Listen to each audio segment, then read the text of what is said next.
Hey guys, as many of you know, we've got a big holiday coming up. Of course, I'm referring to February the 25th, also known as National Pancake Day. It doesn't get any more manly than that. Well, how many of you would love to take your pancake making to the next level? Well, if that's the case, you're going to want to stick around because that's exactly what we're going to cover next on this week's bonus episode of Manly Moments.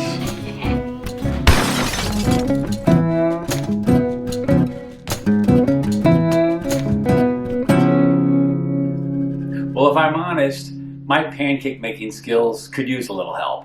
That's why I'm so excited today to have my good friend and hotcake expert, Tim Pancake, join us. How's it going, Tim? It's going good, Robbie. Glad to be here. I guess there's no better person to ask on this topic than Mr. Pancake himself. Pancakes are part of your heritage, aren't they? That's right. Robbie, believe it or not, there have been pancakes in the United States since the Revolutionary War. That is a long time. Some of you may remember we featured Tim on a previous Manly Moment episode on how to put up Christmas lights. So I guess you could say you're kind of the flapjack of all trades. Okay, well, it's my hope today you'll go ahead and share some of your pancake making tips with us. Are you willing to do that? Absolutely. Well, what are we waiting for? Let's do it. Batter up. All right, when you're going to make great pancakes, the first question you're going to want to answer is, how many do I need to make? Do I need to make a bunch, or do I need to make just a few? Because your approach will be different. If you're going to be making a bunch, you're going to want to use something like this, a large griddle. Non-stick surface works great, and you can crank out a lot of pancakes in a short amount of time. But if I want to make really good pancakes, what I'm going to do is I'm going to do them individually on the stove in a stainless steel skillet.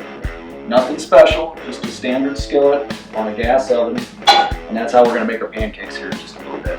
I don't use anything really out of the ordinary. Pick your favorite boxed pancake mix. They're all basically the same.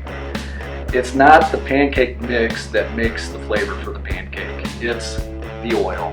And what we want to do to create really good pancakes is get a nice crispy edge. And so we settle in on canola oil.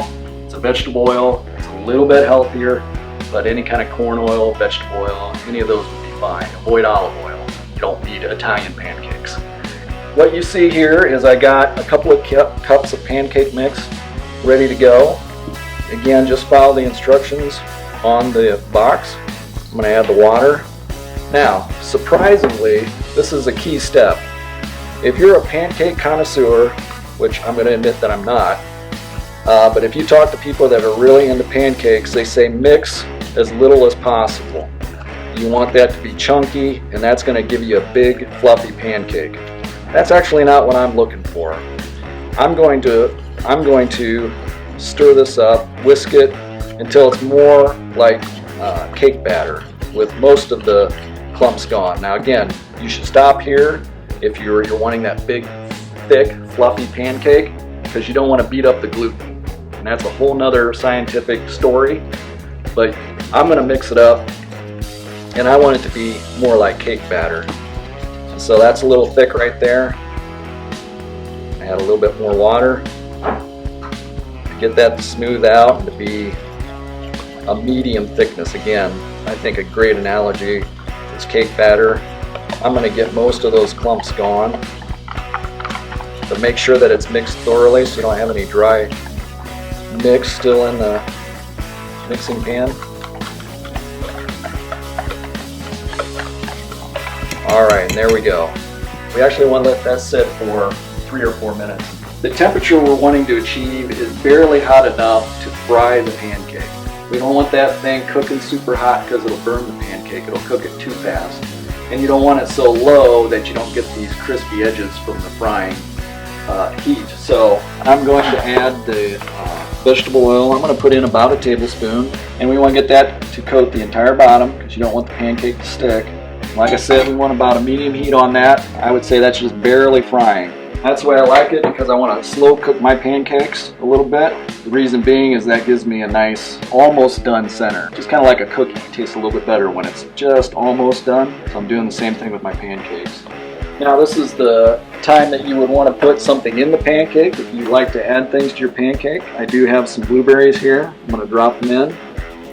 Kind of randomly. Chocolate chips are another popular item to put in pancakes.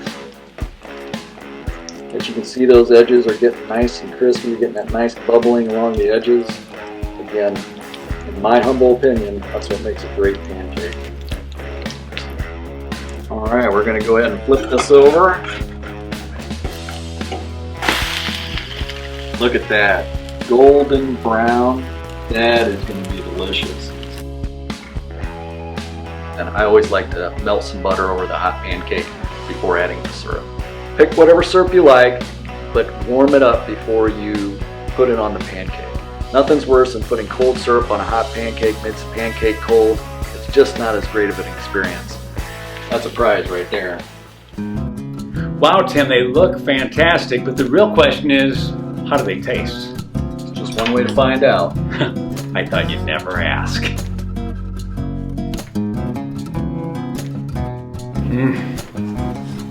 You know what though? They're not the best pancakes in the world. What? They're out of this world. Hey, if you liked this video, go ahead and subscribe to this channel by clicking the subscribe button and the notification bell so you don't miss a single episode. And be sure to check out some of our other videos, and we will see you around.